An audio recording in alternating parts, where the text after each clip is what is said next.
Babatiin ko lang ng advance happy birthday yung aking best friend. Isa sa best friend ko. Si Nino Juneda Jimenez.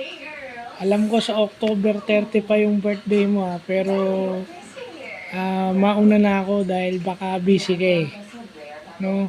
Baka busy ka sa trabaho pag nagbukas ka ng Facebook, mapanood mo to o makita mo to, nauna na ako.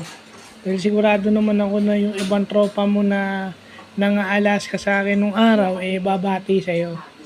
Tsaka yung iba mo pang tropa dahil alam ko naman na marami kang kaibigan. So, nauna na ako para bumati.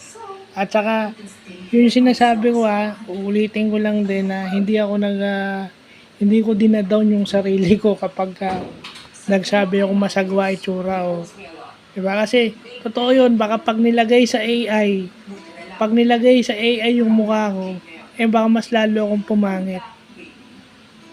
Kasi ang AI, naka-base lang yun sa algorithms.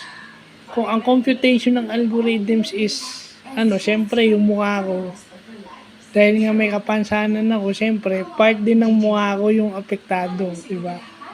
Kung titingnan mo yung kapansanan ko, the whole right side, pag mula ulo hanggang paa, may diferensya.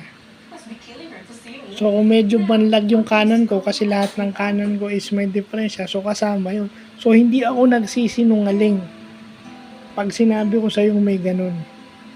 At hindi ako nagpapa-humble effect, hindi ko dinadown yung sarili ko.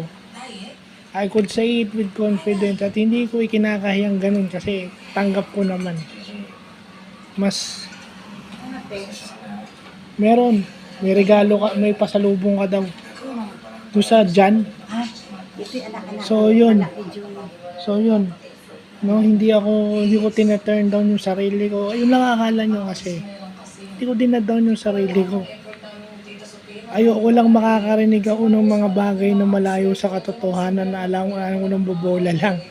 So, happy birthday in advance and God bless.